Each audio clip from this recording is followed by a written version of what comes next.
Live from New Delhi, you're watching DD India News Hour, India's voice to the world. I'm Preeti Kaur. Coming up in the next 1 hour. Israel says it stopped firing for many hours in northern Gaza to help civilians leave. Telecommunication and internet down again in Gaza. Antony Blinken pays unannounced visit to Iraq. Says humanitarian pause could advance prospects of getting hostages released. Blinken to meet Turkish foreign minister on Monday. Everyone would welcome the humanitarian pause because, again, it could advance things that we're all trying to accomplish. Australian Prime Minister Anthony Albanese meets Chinese President Xi Jinping in Beijing today, seeks dialogue and cooperation. India remains unbeaten at Cricket World Cup 2023, registers 8 consecutive win by defeating South Africa. And in Women's Asian Champions Trophy, India secures the title second time by defeating Japan 4-0.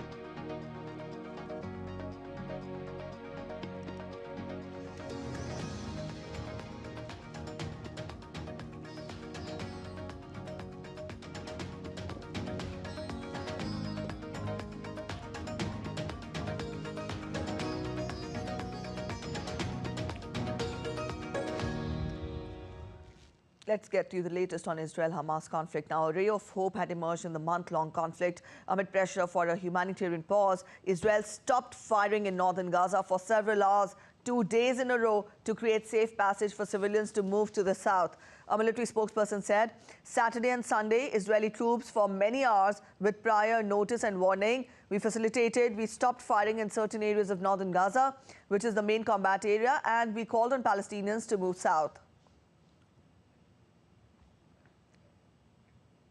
U.S. Secretary of State Antony Blinken on Sunday said that U.S. officials were working to secure a humanitarian pause in Gaza that would advance several priorities, including getting more aid in to the Palestinians and also getting hostages held by Hamas released. Blinken, during an unannounced stop in Baghdad, stressed on the need to prevent spread of Israel-Hamas conflict. It's important that the pause advance a number of things. One of them is hostages. We are intensely focused, the United States, Israel, every other country that has one of its citizens being held hostage by Hamas, to bring them home. There again, a humanitarian pause can also help advance that and create an environment in which we can do as much as possible for people who so desperately need the assistance. U.S. Secretary of State Antony Blinken will hold talks with his Turkish counterpart Hakan Fidan on Monday on the ongoing Gaza conflict. Blinken arrived in Turkey's capital Ankara on Sunday after a brief stopover in Baghdad. Blinken for 3 days has been dashing around the West Asia to prevent a wider regional conflict.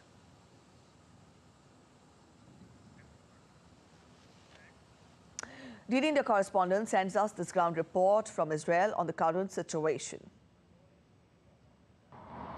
Even as Israel continued with its intensified military campaign inside the Gaza Strip, there were refugee camps. Jabalia and Al-Bureij were hit, and the casualties have now gone up to 10,000 of the number of Gazans dead since the intensified military campaign by Israel started.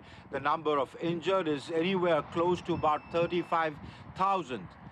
While all this is on, hectic diplomacy was on. U.S. Secretary of State or the U.S. Foreign Minister Antony Blinken was in Ramallah, the capital of Palestine in West Bank, and met with the President of the Palestinian Authority, Mahmoud Abbas. The meeting, which is said to have lasted for about 45 minutes, there were no joint statements issued after the meeting, making it very clear that the Arab leaders and the United States is not on the same page when it comes to ceasefire. The Arab leaders, including Palestinian President Mahmoud Abbas, wants the U.S. to effect a ceasefire, which the U.S. is in no position because the Israelis are not listening to them. Antony Blinken is in the region in West Asia for with a message from President Biden for a humanitarian pause. But Benjamin Netanyahu, during his meeting with Blinken, told him very clearly there is no question that Israel will go in for a humanitarian pause. even as Israel allowed a 3-hour window for North Gazans to pass out to come out of the Gaza city on the Salah highway and move down to south. But there were hardly any movements. Clearly, in the days to come, the military campaign of Israel will intensify. Now the threat of how the Arab countries, especially the neighboring countries and non-state actors which are backed by Iran, react, and would it then escalate into a regional war? Amritpal Singh for DD India.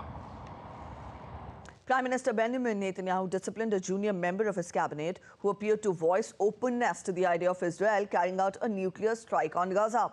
Netanyahu's office issued a statement saying that the minister concerned, Heritage Minister Amieh Eliyahu, from a far-right party in the coalition government, had been suspended from cabinet meetings until further notice.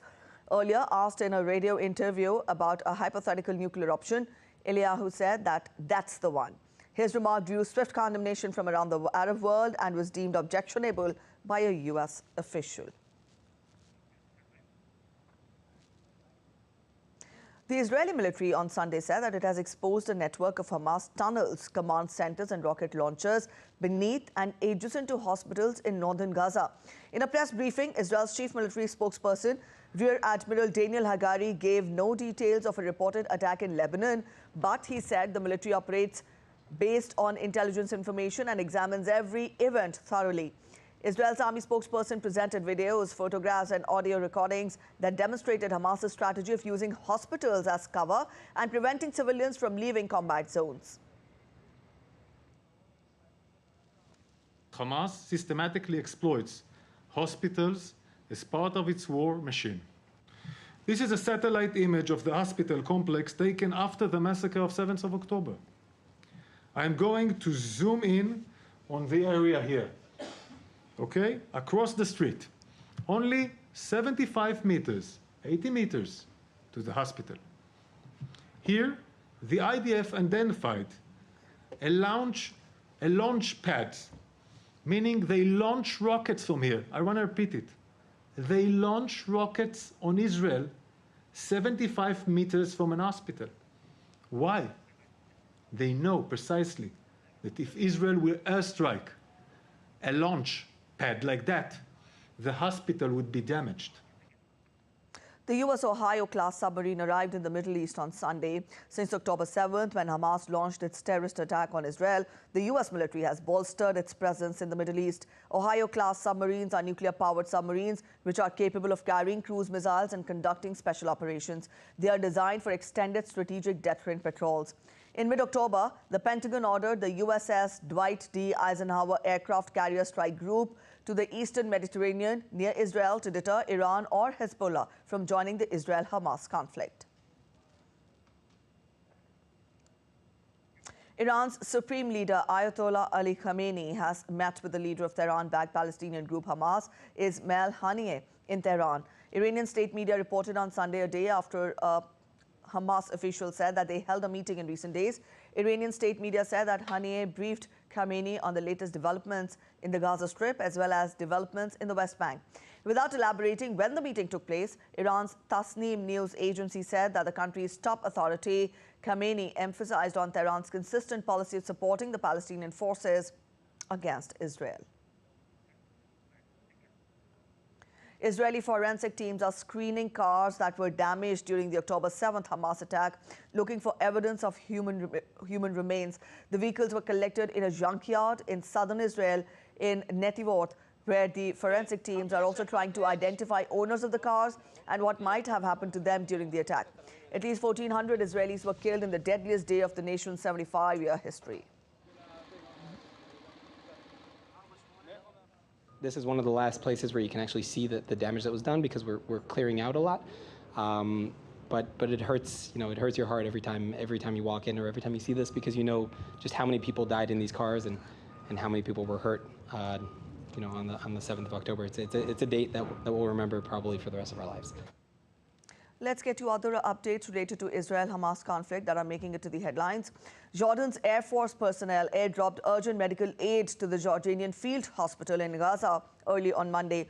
The Royal Air Force plane dropped urgent medical aid using parachutes to the Jordanian field hospital in Gaza. Supplies there were about to run out due to the delay of delivering of the aid through Rafah crossing.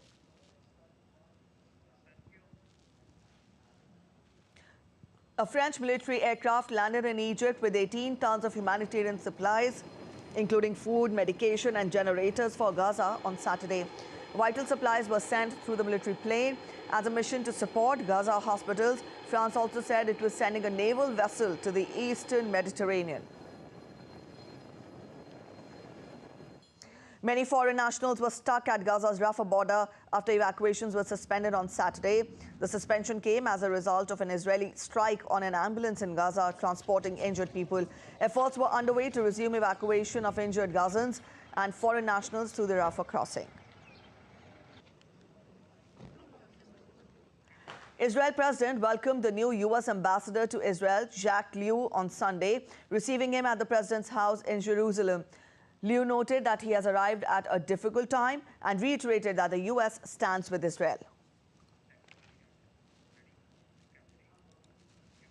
And now we turn focus to Russia-Ukraine war. At least 5 people were injured in Russian missile strikes in Odessa late on Sunday, Ukrainian officials said. One of the city's principal art galleries, Odessa National Fine Arts Museum, was badly damaged. The walls of the building were damaged. Some windows and glass were broken, according to the Ole Kaipa, Odessa's governor. The museum is, in fact, one of the oldest palaces of Odessa, housed before the war more than 10,000 pieces of art, including paintings by some of the best-known Russian and Ukrainian artists of the late 19th and early 20th century. Kaipa said that all 5 of the injured were hospitalized. Russian military forces carried out airstrikes on a drone warehouse in Syria's Idlib governorate, the Russian Interfax news agency reported on Sunday. No information about the scale of the damage or potential casualties was available.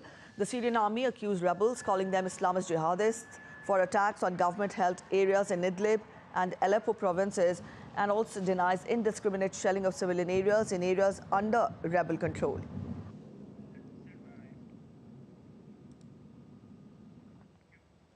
Ukraine's President Volodymyr Zelensky called on the U.S. to provide more funding to help his forces counter Russia and invited former U.S. President Donald Trump to fly in to see the scale of the conflict for himself. In the interview airing on Sunday, Zelensky invited former U.S. President Donald Trump, a Republican, to visit Ukraine and see the fallout of the conflict. Zelensky said he will need 24 minutes to explain to President Trump that he cannot manage this war. Trump has been sharply critical of U.S. support for Kyiv and has said that he could end the war in 24 hours if re-elected.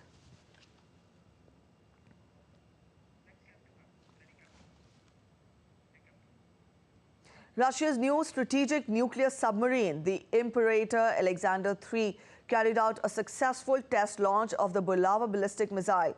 The missile, which was launched from an underwater position in the White Sea off Russia's northern coast, hit a target thousands of kilometers away on the Kamchatka Peninsula in Russian Far East.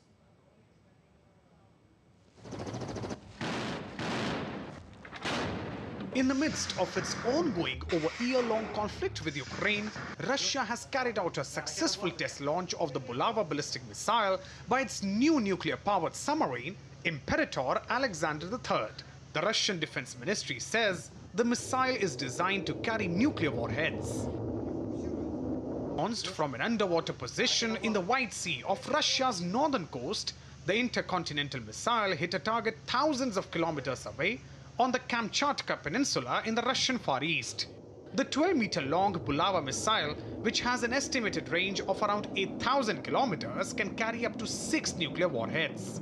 The Burey-class strategic missile cruiser is equipped with 16 Bulava missiles and modern torpedo weapons. The Russian Navy has 3 nuclear-powered submarines of the Burey class in service.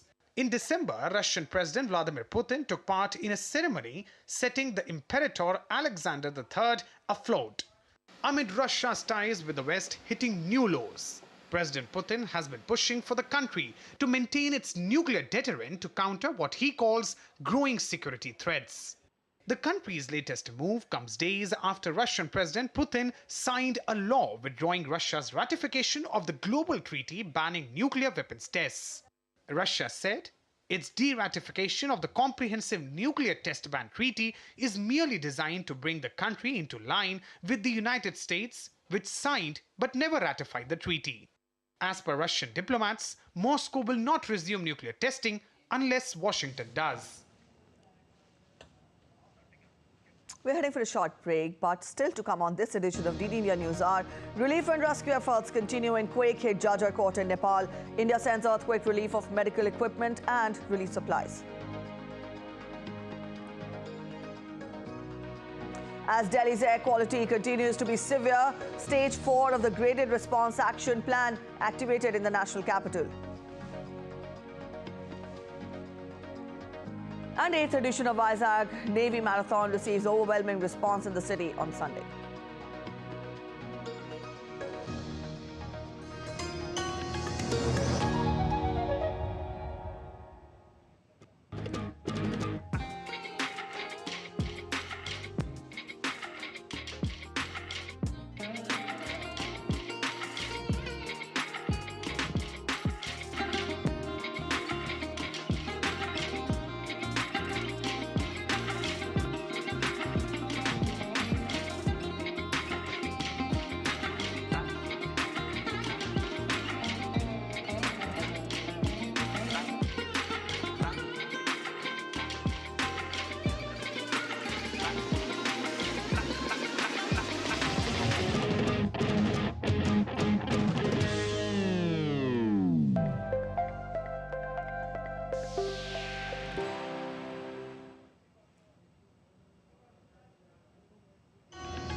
Welcome back after the break. You're watching DD India News Hour and I'm Preeti. Let's get you more updates. India has sent a plane carrying humanitarian aid to Nepal as the Himalayan nation reels after a deadly earthquake.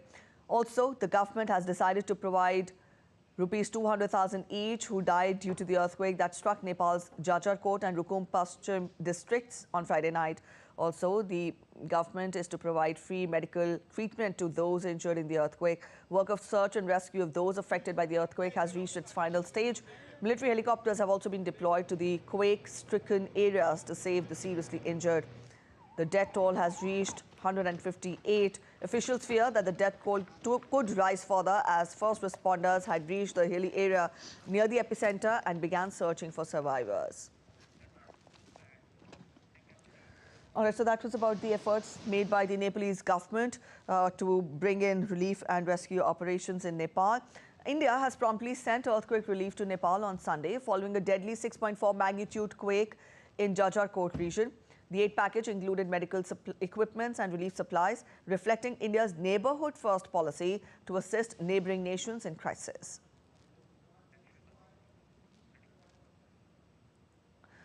Prasar Bharati special correspondent Shweta Singh joins us with more on the relief operations. Shweta, get us more details because we tell our viewers that the search has ended in the quake-affected regions, but relief and rescue operations still continue. Spell out more details. Yes, Preeti. Till yesterday, rescue operation ended and 157 dead bodies were recovered. As 200 people are injured, now focus was to take care of the injured. So the people who were severely injured, they were airlifted to Nepalganj Army Hospital, Police Hospital, where they are being treated in Sukhet Hospital. So treatment now, the focus is on rehabilitating people, making their life comfortable. Because you see, as the house where 100 houses were flattened and more than 100 houses are at risk of falling down. Because at the mountain area, usually the houses, what we prefer is made of stone and mud. Only for commercial complexes to have good ambience for tourism, it's like concrete. So most of the houses which were made of mud and stone are completely flattened.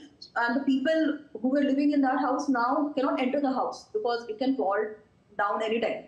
Now temporary accommodation has to be made for them. So tents and sleeping bags and all are being provided. And every municipality, most of the municipality have come up with support to Jajarkot and Rukun West here in Nepal. And you see India being the first country, and as we have our first neighborhood policy, we appeared yesterday with our Air Force flight in Nepalganj, and more than approximately 160 million of worth relief material was gifted to Nepal, people of Nepal, from people of India. So relief operation is going on, and definitely it's tough time for people. Right, Shweta, so relief operations are going on. Can we also get to understand more from you as to the extent of the damage that has been caused by this earthquake, and also get us more details, topographical details of the Jajarkot region, because you tell us more than 100 houses have been flattened. So what is the evaluation of the damage that has been made by the government with regard to the regions affected by the quake? See, I wouldn't say monetary-wise, it's very difficult to access now or vet and verify what is the exact material amount that you can say that there is a damage. But you see, when houses are flattened, the content inside the house, suppose it's a refrigerator, bed or anything, that is completely gone. Now you have to start making everything from scratch. So it makes, there is a huge loss. Actually, this is a mountainous area. So in mountainous area, you see, even climbing to the top or climbing through the civilization is not easy, because it is very tough terrain. And rough terrain makes rehabilitation and reconstruction very difficult. So in that way, I would say monetary loss cannot be accessed right now, because it is huge. People lives being lost, 157 lives. It is very huge amount. I would say after 9,000 lives were lost in 2015 earthquake. So monetary-wise, it is not very fair to access right now, because slowly and steadily, you see, we can say the number or losses will be more, because it's like only 100 houses are verified to be fallen down, completely flattened to the ground. But more are there; they are a high risk. So I think it's not fair right now to say only this much amount of monetary losses. All right, Shweta, we'll leave it here. Thank you so much for joining in with those details. And Malaysian Foreign Affairs Minister Dr. Zamri Abdul Qadir arrived in India for a two-day visit. The visiting dignitary will co-chair the 6th India-Malaysia Joint Commission meeting with Indian counterpart Dr. S. Jaishankar during his two-day visit. The Joint Commission meeting will review the progress of enhanced strategic partnership with Malaysia in several areas. He will also call on the Indian Vice President. The visit will provide an opportunity to comprehensively review bilateral relations and to explore ways to further deepen and strengthen them. India's External Affairs Minister Dr. S. Jaishankar said that India supports the vision of sustainable transformation of Bhutan under the guidance of the King of Bhutan. Dr. S. Jaishankar called on the King of Bhutan, Jigme Khesar Namgyal Wangchuk, in New Delhi on Sunday.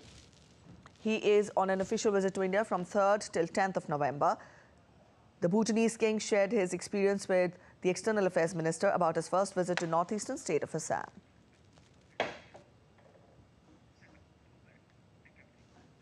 First Australia-India Education and Skill Council meeting will be held on Monday at the Indian Institute of Technology, Gandhinagar.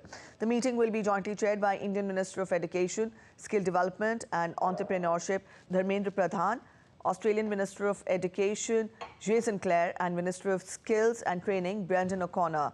Now, this is for the first time that education and skilling is being brought under the same institutional forum. This meeting will provide a platform for academic and skill experts to discuss the wide range of mutually agreed priorities with the ultimate aim of shaping the future of education and skilling in both our nations. The discussions will follow the key 3 themes of shaping future workforces, strengthening institutional partnerships and in education, and driving research impact through internationalization. हमारे यहाँ Indo Australian education में joint working group की meeting है और इस दौरान भारत के शिक्षा मंत्री और ऑस्ट्रेलिया के शिक्षा मंत्री दोनों यहाँ पे आ रहे हैं। इस दौरान हम लोग एक एग्रीमेंट भी साइन करेंगे जो कि ऑस्ट्रेलियन यूनिवर्सिटी डेक्कन यूनिवर्सिटी के साथ है। We're really excited for this very first ever meeting bringing together education and skills under one academic collaboration forum. Australia and India are great friends in education and skilling and research, and our relationship gets stronger and stronger We look forward to the meeting of our honourable ministers tomorrow at IIT Gandhinagar, and we look forward to sharing with all of you the great news and the great work happening between Australia and India in education and skills. The overall air quality in Delhi continues to remain in the critical category today.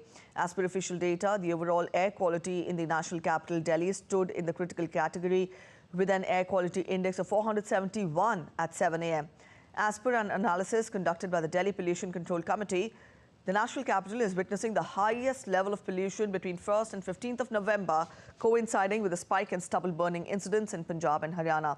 To combat this, the Delhi Fire Services collaborated with the government to spray water at hotspots in an effort to alleviate the situation.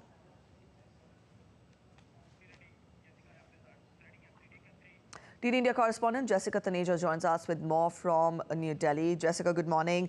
We've told our viewers how the air quality in the national capital is deteriorating, and that is in fact, we can make that out at the point where you're standing.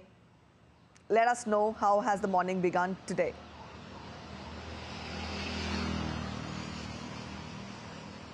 Well, the morning doesn't seem that great because, as you see behind me, there's the thick haze.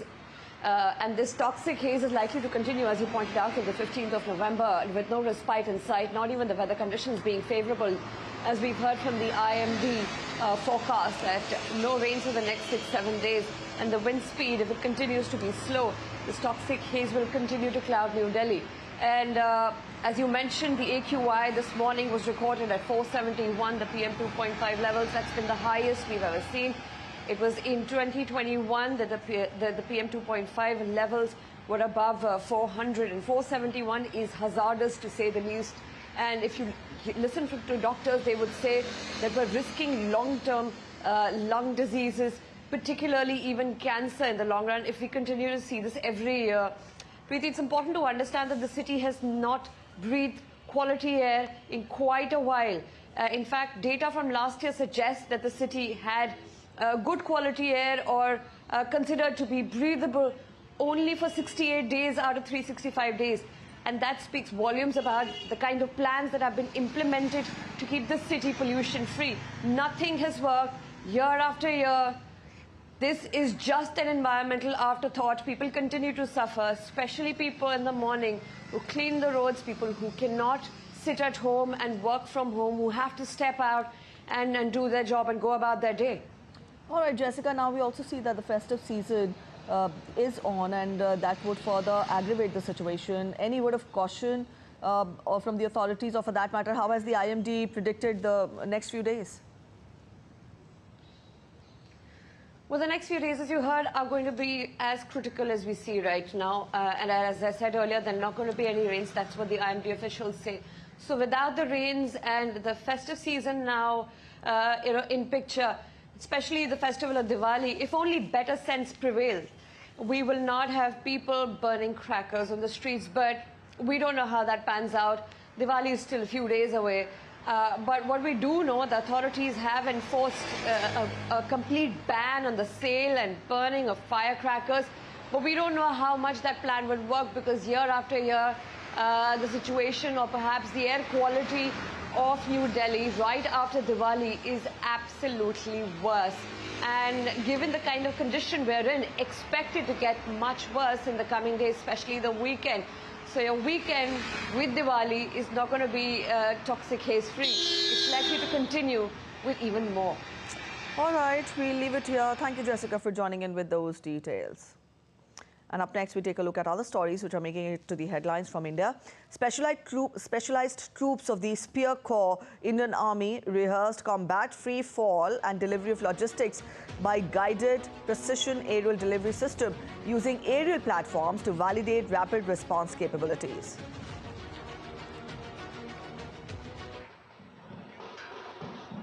The 8th edition of Vizag Navy Marathon in Visakhapatnam saw an exceptional turnout with over 12,000 participants of all ages, including children, women, youth and senior citizens, as well as naval personnel from India and abroad running along the beach road.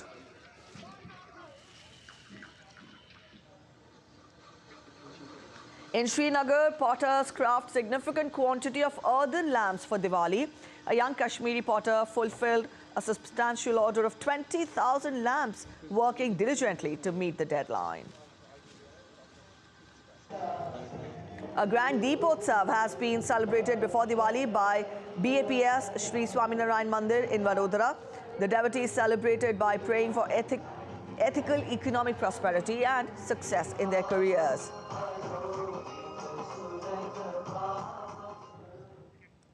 A quick break ahead, but still to come on this edition of DD India News Hour.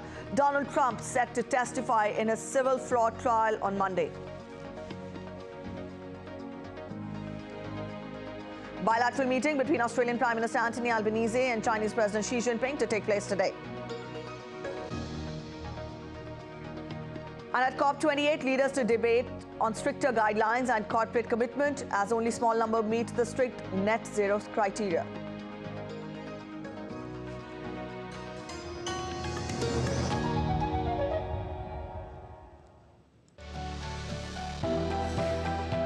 Turning crisis into opportunity, transforming ideas into action, stories of real change, tales of sustainable solution.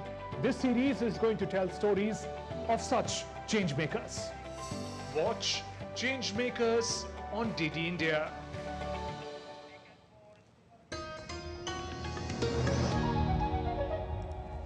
Welcome back after the break. You're watching DD India News Hour and I'm Preeti. A quick recap of the top stories once again. Israel says it stopped firing for many hours in northern Gaza to help civilians leave. Telecommunication and internet down again in Gaza. Antony Blinken pays unannounced visit to Iraq, says humanitarian pause could advance the prospect of getting hostages released. Blinken to meet Turkish Foreign Minister on Monday. Australia's Prime Minister Anthony Albanese meets Chinese President Xi Jinping in Beijing, seeks dialogue and cooperation. India remains unbeaten at Cricket World Cup 2023, registers the 8th consecutive win by defeating South Africa. And in Women's Asian Champions Trophy, India secures the title for the second time by defeating Japan 4-0.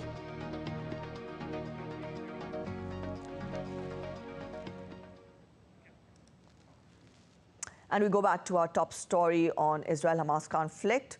And Israel, in fact, as we told you, has intensified its military campaign and diplomacy is also on. But what is happening on the release of the hostages? Our correspondent Amritpal Singh tells us more from the Judea desert in Israel. Well, negotiations are on for the release of the hostages. Qatar is mediating on that, though neither Hamas nor Israel admits that it is part of these negotiations, but they actually are. The Americans are part of the negotiation. The French are part of the negotiations. All those countries, directly or indirectly, are part of the negotiations whose nationals have been taken hostage by Hamas. But yesterday's statement by the Qatari Prime Minister that, Israel's military campaign and not agreeing to ceasefire is adding to complexities clearly indicates that Hamas is not ready to leave the hostages unless its demands are met. Hamas has made two immediate demands. One, it says immediately release prisoner swap. It's asking the Palestinian prisoners who are in Israeli jails. It wants them in exchange to be freed in exchange for the release of the hostages. The second, it's calling for an immediate ceasefire. It's got two long-term demands also, that Israel stop its occupations and settlements in the West Bank, and also it says that the 17-year-old siege on the Gaza Strip should be lifted. But those are long-term demands. But Israel is not ready for that. It's still, remaining stuck on its maximalist position, saying there is no question of a ceasefire. In fact, they told Antony Blinken when he came calling on Tel Aviv with a request for a humanitarian pause that there is no question of a humanitarian pause even. And so ceasefire they are not amenable to. They say they will. They have not said anything yet on the prisoner swap, but they don't seem to be amenable, at least at this point point in time.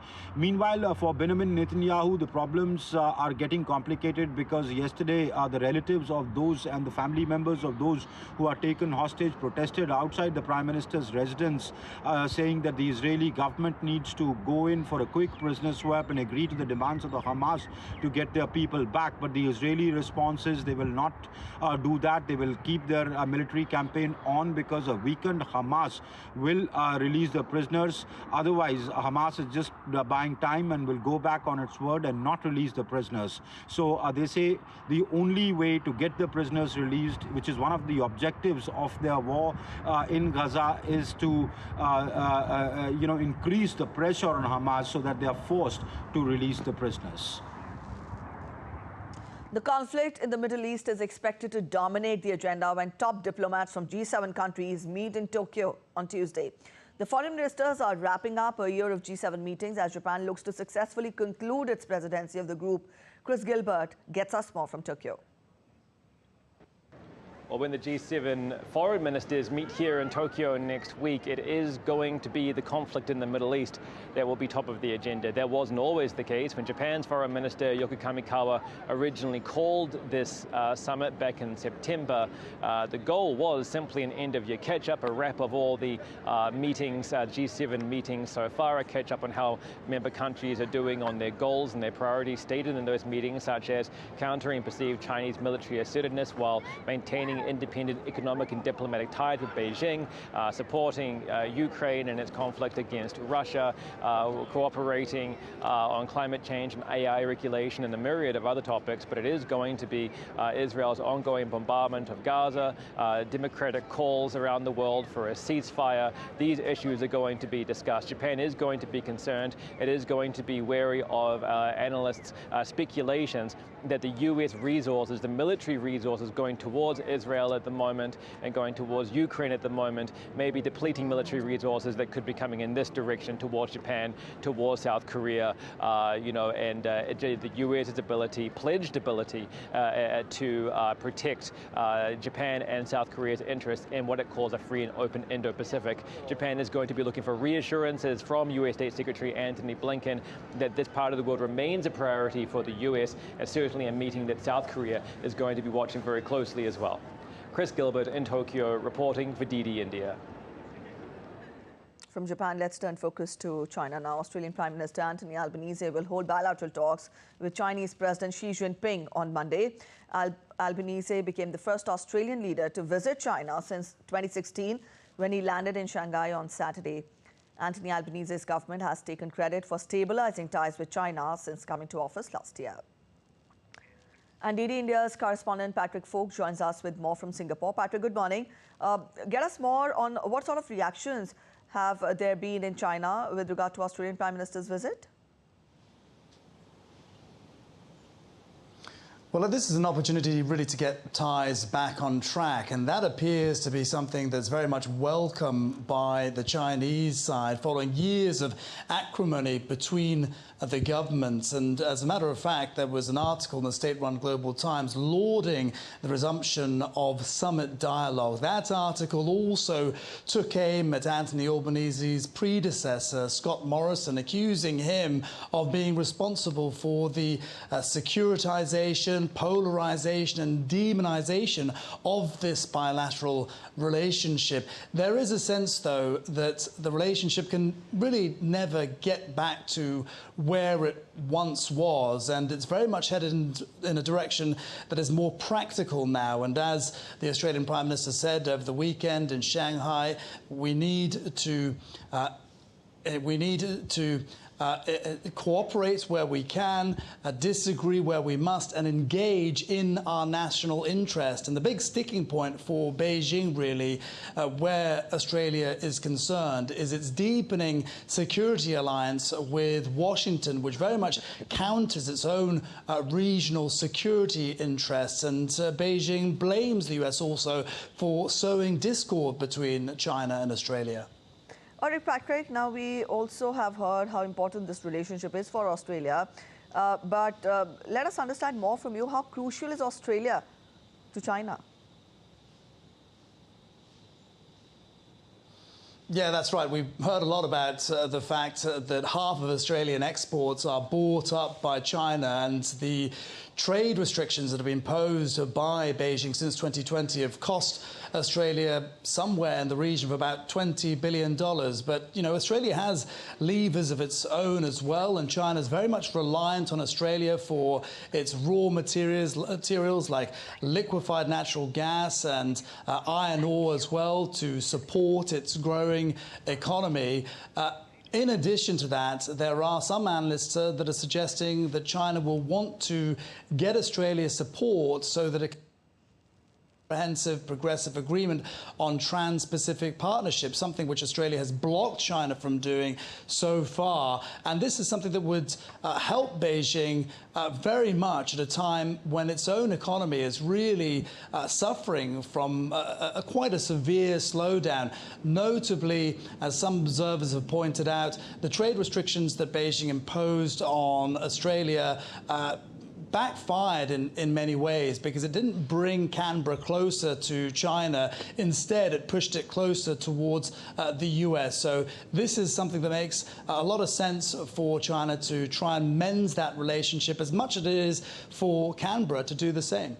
All right, Patrick, we leave it here. Thank you for joining in with those details. And from China, we turn focus to the US now. Donald Trump is due to testify today in a New York civil trial accusing former president of fraudulently inflating his wealth. State prosecutors are seeking to bar Trump from doing business in his home state, and also $250 million have been imposed in damages. U.S. correspondent Ira Spitzer gets us more. New York Attorney General Letitia James has accused Donald Trump and others at the Trump Organization of inflating the value of assets by billions of dollars in order to obtain better terms on loans and insurance policies. Trump has denied those charges and called the proceedings biased, setting up a courtroom confrontation. Last week, Trump's two sons, Donald Jr. and Eric Trump, both testified and tried to distance themselves from the accounting aspects of the family business. That may prove more difficult for the former president, since he is the owner of the Trump Organization, whose companies are involved in real estate and other ventures, and ran it until becoming president in 2016. Even before the trial, the judge ruled that fraud had been committed, so now it's essentially a matter of determining how serious the penalties should be, something that will also be decided by the judge and not a jury. Because it's a civil trial, Trump can't go to jail, but prosecutors have sought to fine him and others as much as $250 million and revoke the organization's ability to continue operating in New York, where it has properties such as the Trump Tower in Manhattan. It's one of several trials that Trump is facing as he seeks to regain the presidency in elections next year. The former president is currently the frontrunner to be the Republican Party's nominee to challenge Joe Biden. Ira Spitzer reporting in San Francisco for DD India. Millions of Americans will head to the polls on Tuesday with key races in 3 states, that is Kentucky, Mississippi and Virginia. There is also a vote to enshrine abortion rights into Ohio's state constitution. The results of these races will be the first indicators of what voters are focusing on the ahead of 2024 presidential election, which is just now a year away. Tony Waterman has more on this. As the clock ticks down to Tuesday's elections, candidates are out in full force.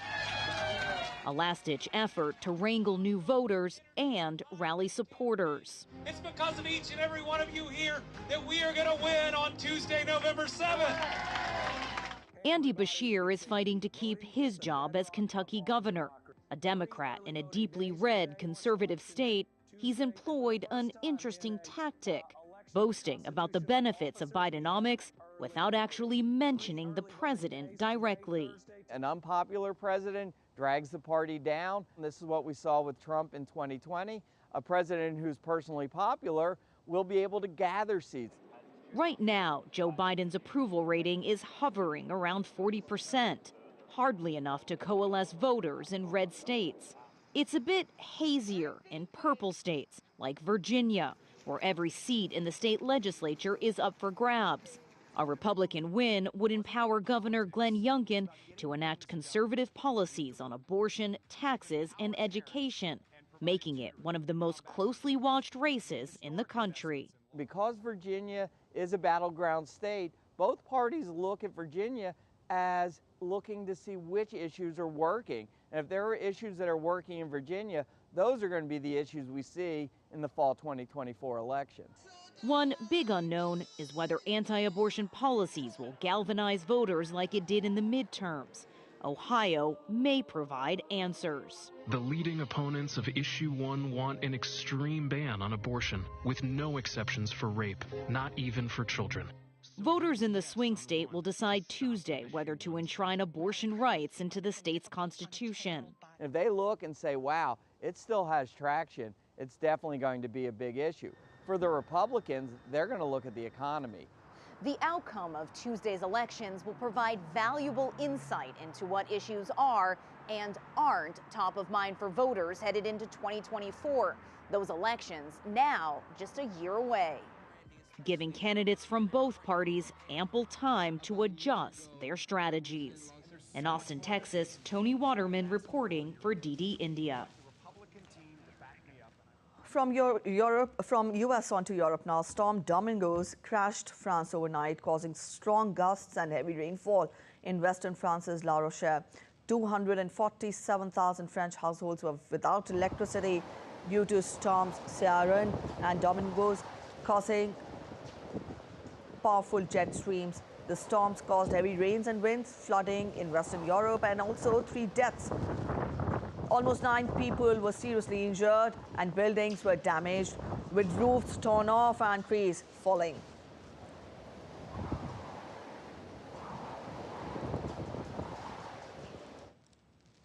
In Colombia, peace talks between the government and the country's largest group of dissident former FARC rebels now stand suspended. All this is happening less than a month after these negotiations began. The FARC dissidents complained that the government of leftist President Gustavo Petro had failed to live up to what the dissidents called promises it had made. A previous ceasefire implemented on 31st December last year was suspended in May after fighters killed 4 indigenous boys. Colombia has a long history of political violence.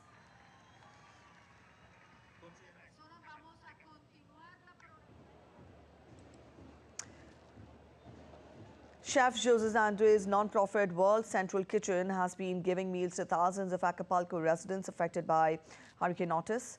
The volunteers are serving hot meals to locals in storm-hit neighborhoods in Mexico, as the non-profit organization is cooking thousands of meals daily to distribute throughout the state. The organization, founded by Jose Andres, is known for its innovative cooking and popularizing tapas in America. Hurricane Otis, a Category 5 storm, left many with limited access to basic necessities in Acapulco, with 50 deaths and 59 missing. Half of the world's largest listed companies have set a target to achieve net zero emissions by 2050, but only a small number meet the strict guidelines set by the United Nations. A report by the Net Zero Tracker Consortium, which includes Oxford University, reveals that 4% of the company targets meet the criteria set by UN's Race to Zero campaign. Only 37% of companies have targets that include Scope 3 emissions, while just 13% have quality thresholds for the use of carbon offsets. This will be a key topic at the upcoming COP28 climate talks in Dubai. A short break ahead, but when we meet after the break, we'll get you details on Elon Musk's artificial intelligence company set to release its inaugural AI model. Stage is expanding for coastal rowing after inclusion in the Los Angeles Olympics 2028. And world number 1 Novak Djokovic cruises to record extending 7th Paris Masters title.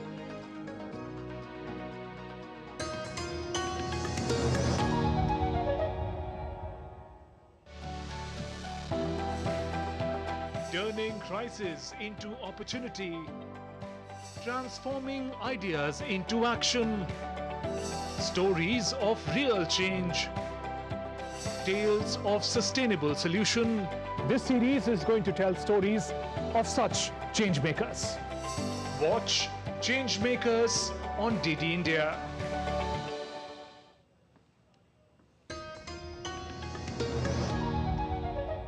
Welcome back after the break. You're watching DD India News Hour, and now we get to updates from the world of business. Elon Musk's artificial intelligence company XAI is set to release its inaugural AI model named Grok. In a series of posts, Musk said that the competitor to ChatGPT would be made available to premium subscribers on his X platform after testing. Musk also revealed that Grok aims to create AI tools that assist humanity in its quest for understanding and knowledge, and that Grok has been designed to answer questions with a bit of wit.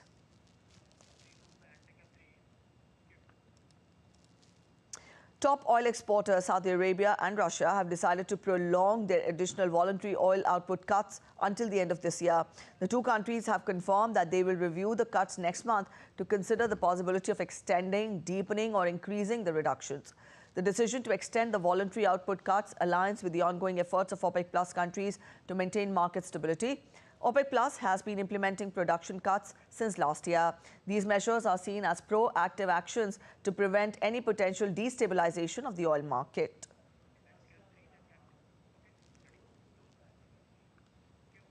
And after business, we now turn to the updates from sports. Talking of cricket first, India beat second place South Africa by 243 runs to register their 8th win of the World Cup at Eden Gardens. India's star batsman Virat Kohli has equalled Sachin Tendulkar's record of 49 centuries in the match on his 35th birthday. Kohli's feats in both Test and One-Day internationals has been remarkable. Take a look at this report. Indian cricketer Virat Kohli has been dominating the Cricket World Cup with his stellar performance. Virat Kohli added yet another feather to his cap. During ICC Cricket World Cup match against South Africa in Kolkata's Eden Gardens, King Kohli equalled Sachin Tendulkar's record of 49 centuries in one-day internationals. The star Indian batsman reached this milestone when he hit Kagiso Rabada for a single. His innings was studded with 10 boundaries. In his career, he slammed maximum number of 10 tons against Sri Lanka, followed by 9 against the West Indies and 8 centuries against Australia. Earlier, Virat Kohli completed 1,000 ODI runs during the ongoing edition of ICC Men's Cricket World Cup against Team Sri Lanka in Mumbai. The former captain made his international debut back in the year 2008. Virat Kohli has accomplished numerous feats in the past 15 years. Virat Kohli also notched up his first century against Sri Lanka, and this was back in the year 2009 at the Eden Gardens. He has scored over 13,000 runs in 289 ODI matches with 4,900 in Test matches. His record is equally impressive. He has gathered over 8,600 runs across 111 matches with 29 hundreds and 29 half-centuries. Under his captaincy in Test cricket, India won 40 out of the 68 games and lost 17 and 11 were drawn. Virat has led India in 95 ODIs, winning 65, losing 27. One match was tied and 2 ended in no results. Now on his 35th birthday, Virat Kohli equalled Sachin Tendulkar's record. This would be one of his best accomplishments, and Indian fans would now hope for more such exploits from him in the coming semi-finals as well. It's raining good news in other sports as well. The Indian women's hockey team trounced Japan 4-0 to win the Women's Asian Champions Trophy in Ranchi on Sunday. Now, this is India's second Women's Asian Champions Trophy title in history, having won the first back in 2016 in Singapore. Japan, who came into the same as the defending champions and were looking to take revenge for the loss suffered in the bronze medal match at the recently concluded Asian Games in China, got comprehensively beaten. Coastal rowing is part of the national games, but for the first time, it is also getting bigger and has been included in the Los Angeles Olympics to be held in 2028. Come Olympics, and India will look for the elusive Olympic medal in rowing. Indian rowers performed really well in the recently concluded Asian Games and Asian Para Games. On to tennis now. World number 1 Novak Djokovic cruised to a record-extending 7th Paris Masters title on Sunday. It is the Serb's 40th Masters title in total and his 97th on the ATP Tour as he beat unseeded Bulgarian Dimitrov 6-4, 6-3 in the French capital. With that, we end this edition of DD India News Hour, but let us know your thoughts on the news of the day. You can connect with us on Facebook, X and also Instagram. We'll be back with more news as it breaks here on DD India. I'm Preeti Kaur signing off, and from all of us here in Delhi, thanks for watching DD India News Hour.